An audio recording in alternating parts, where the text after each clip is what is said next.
Fala, empreendedor! Neste último episódio de 2021, eu vim te falar a respeito deste livro, Marketing 5.0, do grande, fabuloso Philip Kotler.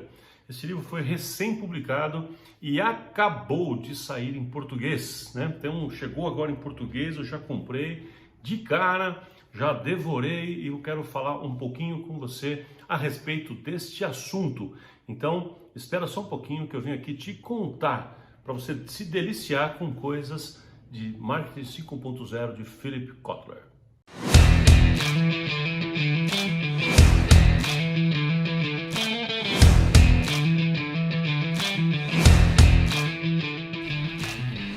Fala, empreendedor! Estamos começando aqui mais um episódio do podcast Consultório Empresa, com reflexões, provocações e insights de gestão e marketing para profissionais de saúde. Então, pega papel e caneta, porque está começando mais um episódio do podcast Consultório Empresa. É isso aí, Marketing 5.0, o velhinho ataca novamente. Philip Kotler é o cara. Dessa vez aqui, ele em parceria com mais dois autores, escreveram, que eu não sei nem pronunciar direito, Herman van Cartagena e Ivan Setiawan. Enfim, não sei pronunciar direito. Mas ele com esses dois autores, então escreveu o Marketing 5.0, Tecnologia para a Humanidade. Esse livro é simplesmente fabuloso e é impressionante, eu começo dizendo isso, é impressionante como esta pessoa, que é praticamente o pai do marketing, é o cara que criou uma boa parte, ou quase tudo do que a gente tem hoje. Eu diria tudo, porque as coisas que são supostamente novidades, na verdade ele já falou em 1970 e alguma coisa. As pessoas dão uma outra cara, uma outra roupagem, tratam como novo, algo super novo, aí você vai lá, enquanto fala, cara, quando eu vejo alguma coisa que as pessoas estão tratando com novidade, eu falo, eu já vi isso em algum lugar, pego lá, né, o que a gente chama de a Bíblia do Kotler, né, os primeiros livros dele, e não é que está lá, todos os assuntos que eu vejo que são novidades estão lá. Bom, mas de qualquer forma ele se reinventa o tempo inteiro, e nesse livro, Marketing 5.0, cara, ele se superou bastante. Eu vou fazer um rápido resumo de algumas coisas aqui. O livro é muito mais do que eu vou te falar. É complexo pra caramba em muitos aspectos, mas eu quero fazer uma análise geral e te dar algumas pistas do que você pode e deve refletir sobre isso na sua vida, do seu consultório, que isso tem a ver com você e com a sociedade em que eu e você estamos inseridos, né? Bom, para começar, por que Marketing 5.0? Então ele coloca que o Marketing 1.0, ele começa lá dos anos 50 aos anos 70, quando começam a nascer as primeiras coisas do marketing, onde ele começou a escrever e tal sobre isso. Eu falei que o marketing ali, naquele momento, era focado nos atributos do produto, então o foco era no produto. Depois o marketing avança, evolui, né, os conceitos, que a humanidade vai evoluindo, e o marketing 2.0, então, começa a trabalhar o foco no cliente. Ele troca o foco do produto por um foco mais voltado ao cliente, nas necessidades e desejos do cliente. E esse é o momento em que o marketing mais explodiu, que ele começa a realmente ter uma consistência mais profissional. Isso é nos anos 70 até os anos 90, mais ou menos. Dali para frente começa então o Marketing 3.0, que é quando começa a focar em valores, né? Ou seja, começa a valorizar o ser humano, os grupos, né? As chamadas tribos, as segmentações mais complexas, e vem aí que surge o conceito de posicionamento de mercado do Rees e Jack Trout, né? É ali que surge este assunto. Já falei desse livro algumas vezes aqui no podcast Consultório Empresa sobre posicionamento, quanto isso é importante, da forma como as pessoas percebem as marcas e quanto isso influencia. Como uma pessoa te percebe como profissional, como clínica, pode mudar completamente a sua realidade, porque não importa tanto o fato, mas como as pessoas percebem, porque o padrão de escolha é feito assim. Enfim, ali começa então a era do posicionamento. Isso foi no Marketing 3.0, que já foi revolucionário. Aí chega o Marketing 4.0 a partir do ano de 2010 aproximadamente, né? Inclusive ele, próprio Philip Kotler, escreveu um livro chamado 4.0 para marcar isso na ocasião. E o que ele chamou, eu achei que era o auge já da coisa, né? E então no Marketing 4.0 ele fala que o foco ali estava naquele momento no uso da internet, no on e offline conjugados.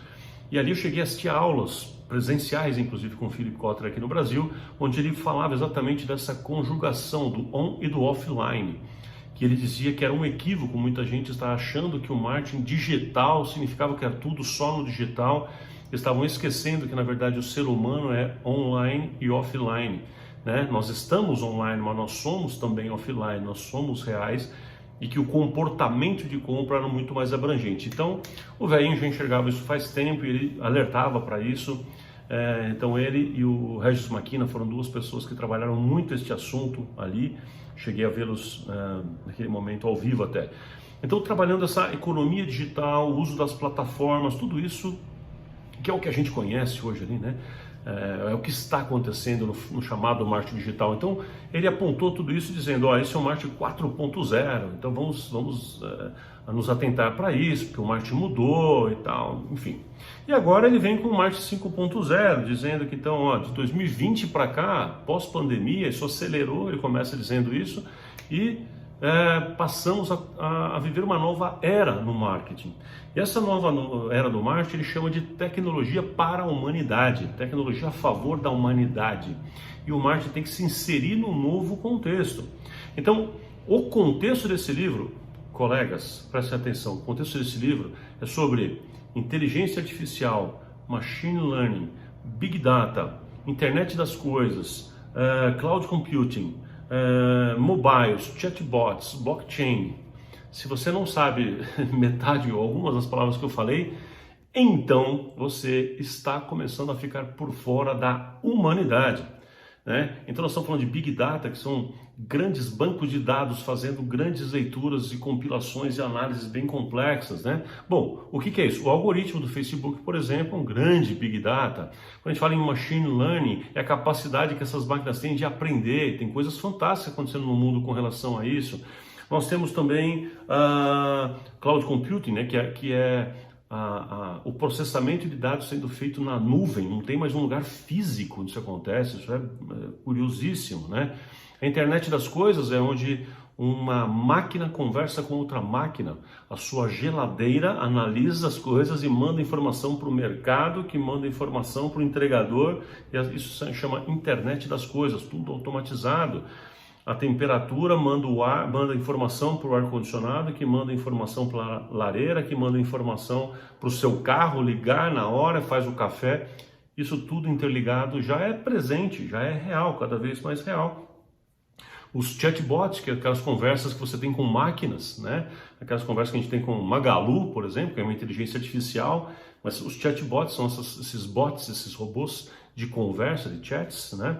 Blockchain, que é, por exemplo, as criptomoedas, e por aí vai. Ou seja, ele está dizendo, e muito mais que isso, né? Ele está dizendo que este novo marketing está num contexto completamente diferente. Se a gente continuar usando sempre os mesmos métodos, as mesmas coisas, a gente vai perder as funcionalidades, a gente vai perder a conexão com as coisas. E o que ele diz é que esta tecnologia está a serviço da humanidade e a gente precisa então entender como isso funciona.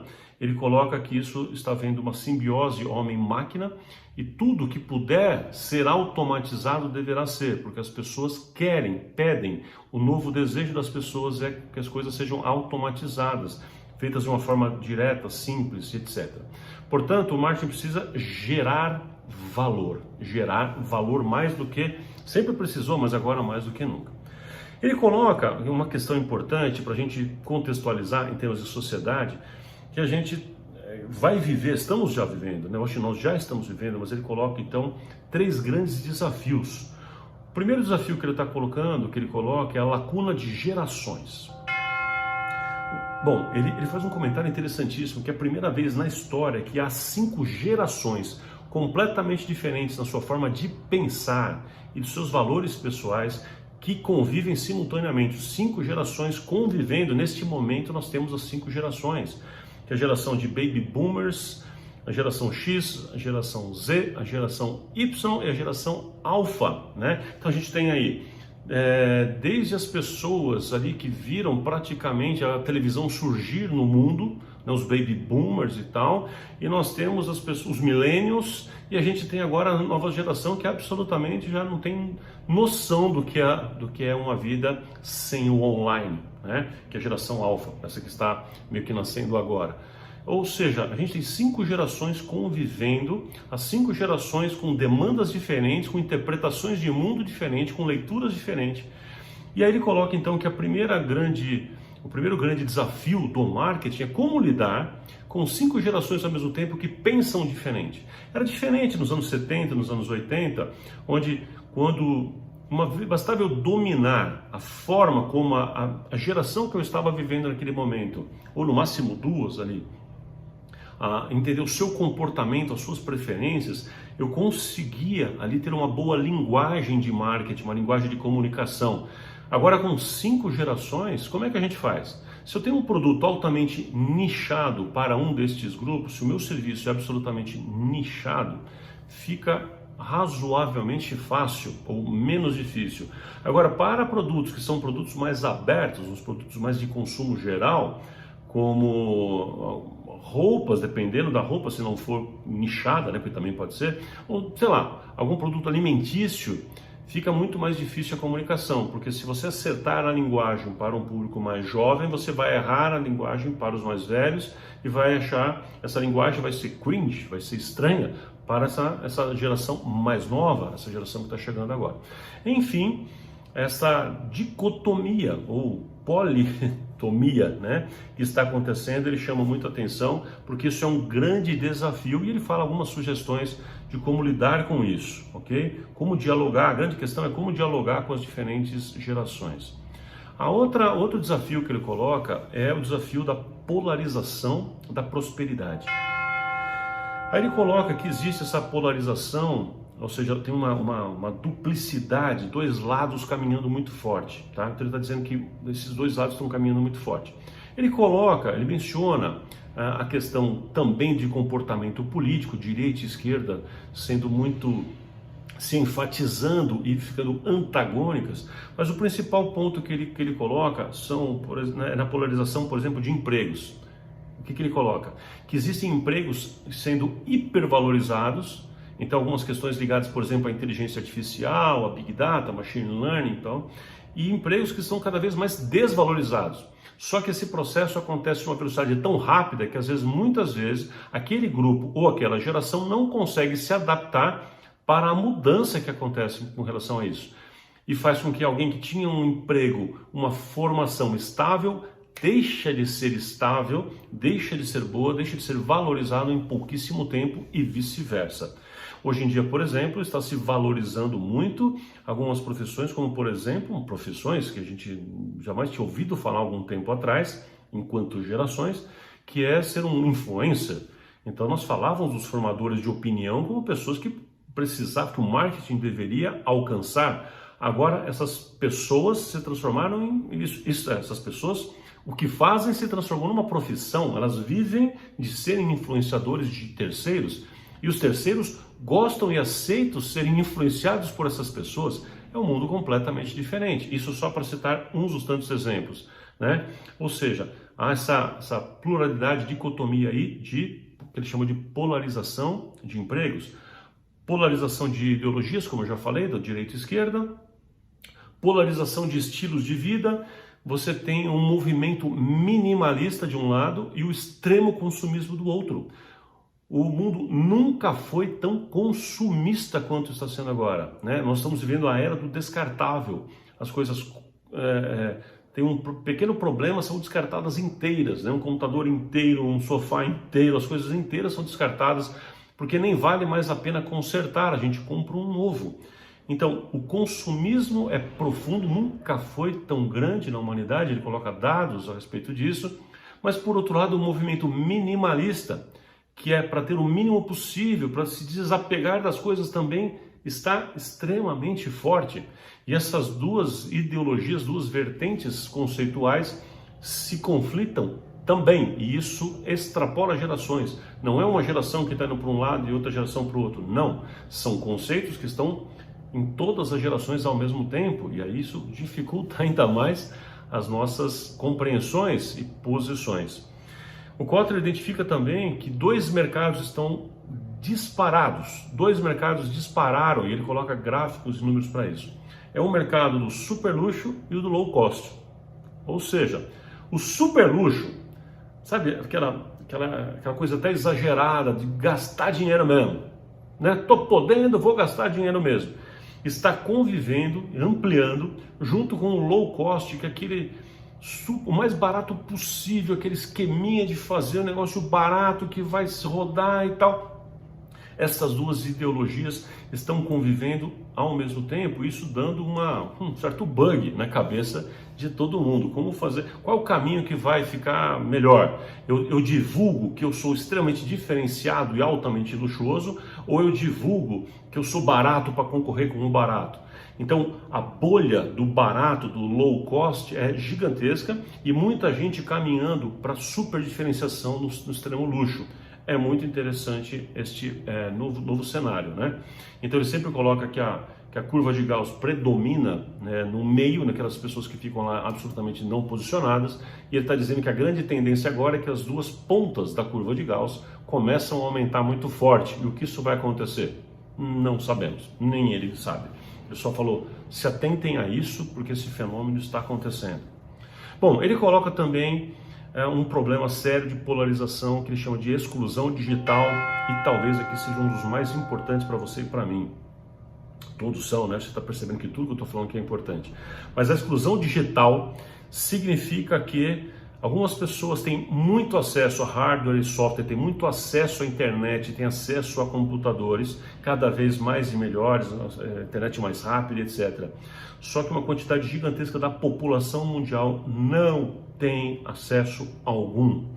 Isso está criando um rompimento de pessoas com um extremo acesso, que conversam entre si e rapidamente com tudo isso que eu estou falando até agora, ou seja, tem acesso a tudo isso, e um outro grupo que, por não ter acesso a isso, não se forma, não tem a profissão, não tem o recurso, não tem o meio, não tem o caminho, e vai ficando absolutamente marginalizado, não pelo dinheiro em si, que acaba sendo a consequência, mas pelo não acesso às redes sociais, não acesso à internet, não acesso a computadores, e uma coisa vai levando a outra, linkado com os temas anteriores. Portanto, um problema social extremamente complexo, que a humanidade ainda não sabe muito bem como resolver, né?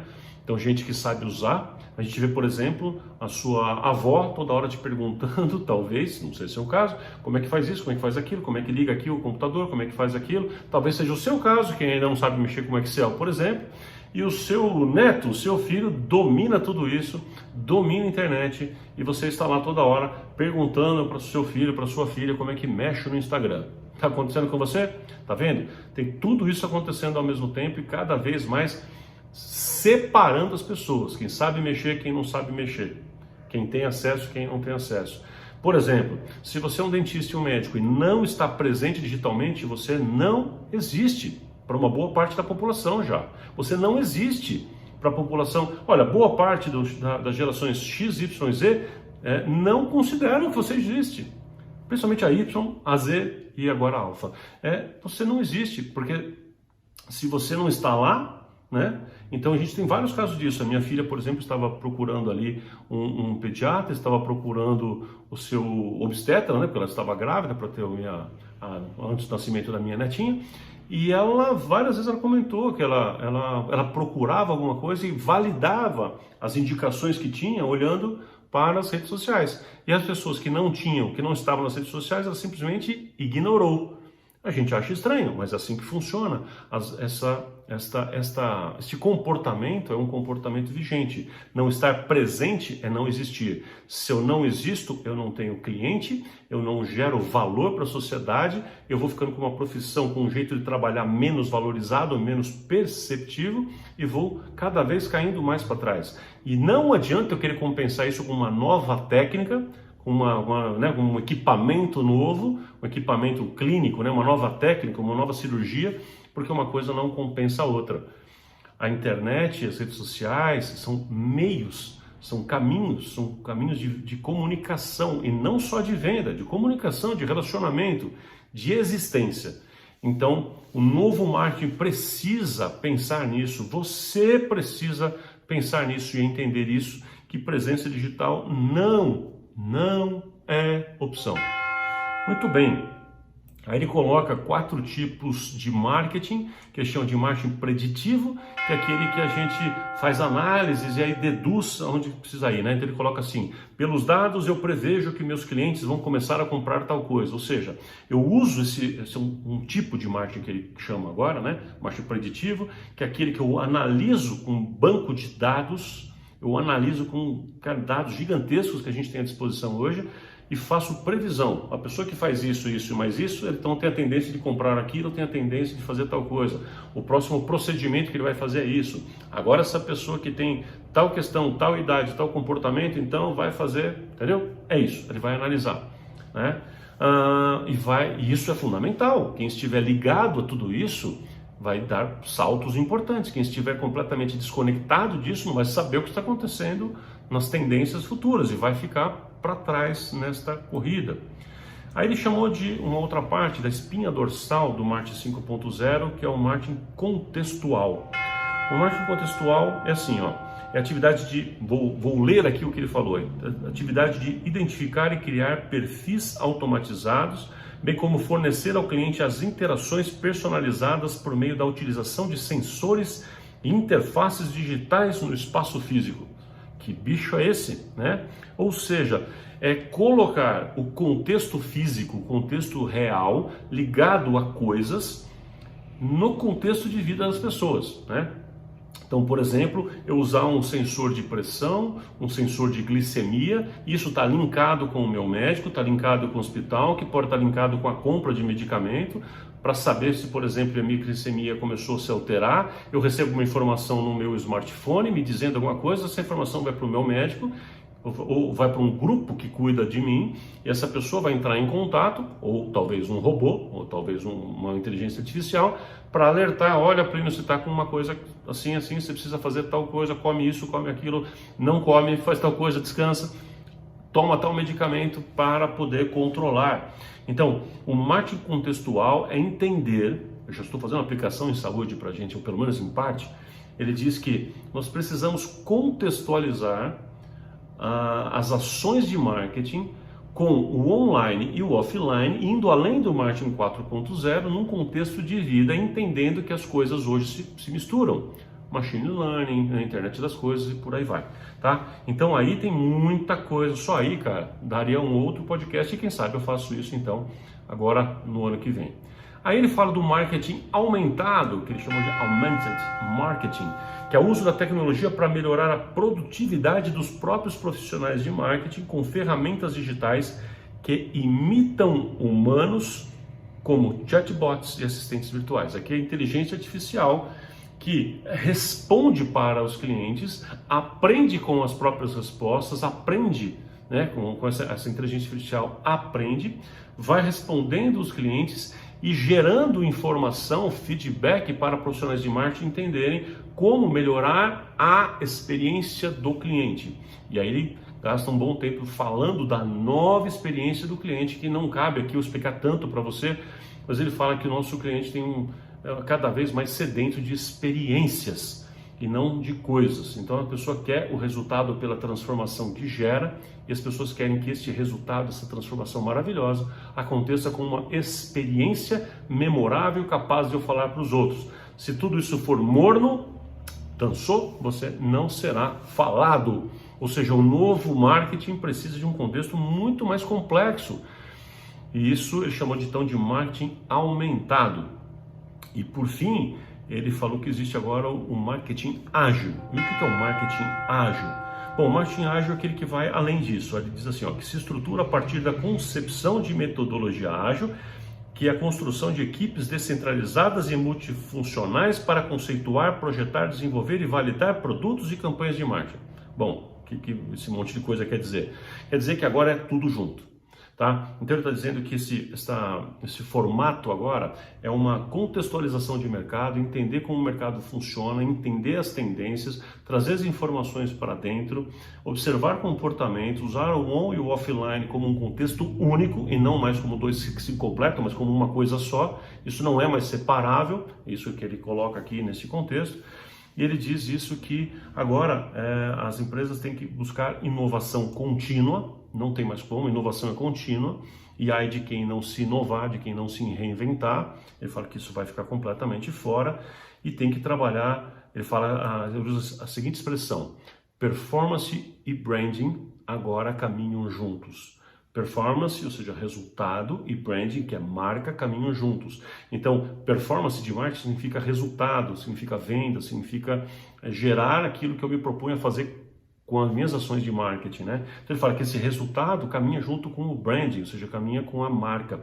E aí ele vai falar que as marcas, na demanda atual, ele usa uma expressão que é do Tom Marsh, não sei se já ouviu falar. O Tom Marsh diz que essa nova demanda é WWW, que é whatever, whenever, wherever, né? Ou seja, qualquer coisa, a qualquer momento, em qualquer lugar. Isso é o conceito da presença digital, é o conceito da rede, da arquitetura de integração em rede, como fala o Regis Maquina. Ou seja, eu preciso pensar num contexto plural, omnichannel, porque as pessoas são assim, né? Então, a conclusão, gente, e a minha avaliação para vocês, para a gente terminar o ano de 2021 com uma reflexão tão profunda quanto essa do marketing 5.0 de Philip Kotler, é para você entender que o mundo está numa velocidade completamente diferente do que tínhamos antes. A pandemia acelerou vários processos de comportamento de compra, de comportamento de escolhas, e as gerações que estão com todas aquelas coisas que eu comentei aqui, está gerando, né, uma sociedade tão complexa, tão plural, que todos os profissionais de marketing estão dizendo isso. Olha, as velhas formas, os métodos, as coisas únicas, a unidireção, isto não vai mais caber. E aí, o contexto que ele diz, né, que tem a ver com o título, né, que é Tecnologia para a Humanidade, significa que eu tenho que usar a tecnologia no contexto atual, me colocar neste novo marketing, que marketing, por definição, na essência, que ele já escreveu isso em 1960 e pouco, o marketing é o mercado em movimento, né? É o me contextualizar dentro de um mercado, me colocar dentro de um mercado. E esse mercado hoje, me colocar nesse mercado em movimento, é entender que esse mercado em movimento hoje não funciona mais como funcionava o mercado dos anos 60, 70, 80, 90, enfim. Que o mercado hoje está completamente diferente. O marketing é o mesmo, a essência do que é o marketing, mas como o mercado mudou, eu preciso mudar as minhas ferramentas, formas de interpretação, de entender o meu cliente. Aí a pergunta então para você é: você tem clareza do seu público-alvo? Você tem clareza do que o seu público está demandando? Você tem clareza de quais são as tendências de demanda desse novo público? Você tem clareza de como que você vai se comunicar e se relacionar com o seu público agora e nos próximos anos? Você tem clareza da força que seu nome, a sua marca, o seu branding tem em termos de contexto de mercado para dizer para esses grupos novos se você está ligado, conectado com ele ou não? Se você fala a mesma linguagem, o seu posicionamento está conversando com as suas ações e com aquilo que a pessoa percebe a seu respeito? Você está usando redes multiprofissionais, omnichannel, multicanais, na verdade, mais do que profissionais, multicanais para se comunicar com o seu cliente, para falar do seu serviço, mostrar o seu trabalho? Ou você continua com uma única cordinha tocando lá com um violão de uma corda só, né? Você toca uma harpa ou você toca um berimbau com uma corda só, né? Qual instrumento você está tocando agora? Esta é a conversa, esse é o contexto. Isso nos aponta então o grande Philip Kotler, velhinho de quase 100 anos, é porreta demais. Eu nunca vi alguém com a cabeça tão absurdamente para frente como este cara. Eu assisti a aula dele durante a pandemia, online, né, obviamente. Quando ele estava falando do lançamento do livro, é absurdo a cabeça que esse homem tem, o quanto ele tem a nos ensinar, nos mostrar e apontar. Então a reflexão é: o que você fará a partir disso que eu te falei. Você já está avisado agora. Você precisa se mexer, você precisa se decidir o que você vai fazer da sua vida, tá bom? Então pensa, reflete. Se o seu interesse for, por exemplo, passar por um modelo de renovação, começar a entender melhor a gestão e ser provocado por coisas novas, eu te convido a você participar comigo da Mentoria Action. Agora no dia 2 de fevereiro de 2022, 2/2 de 22, data bonita, eu não sei quando você estará vendo este vídeo, se for em tempo hábil, se inscreve nessa próxima turma da Mentoria Action, a gente vai passar quase um ano, né? 10 meses juntos em reuniões semanais, conversando a respeito de tudo que é importante, um passo a passo para a construção de uma nova visão empresarial para você. E eu tenho certeza que você vai poder ficar bem, vai sair diferente, vai sair contextualizado e vai sair renovado e motivado para tantas outras coisas, como muita gente que já passou por esse processo se tornou. É só conversar com qualquer um deles se você conhecer algum, se não, me chama que eu te falo, te apresento qualquer um deles e você troca umas ideias para saber o que eles acharam, tá bom? Te convido a participar comigo, no meu Instagram, na bio já tem o link, se quiser me pergunta, me pede, entre em contato comigo, manda um WhatsApp para mim, meu WhatsApp direto, fala diretamente comigo, é 11 99846 5433, fala comigo, a gente bate um papo, vai ser um prazer te conhecer e não importa de onde você esteja. Eu sei que tem gente que ouve a gente de vários países, de Angola, Portugal, Açores, enfim, estou chovendo no molhado aqui, já falei tanto.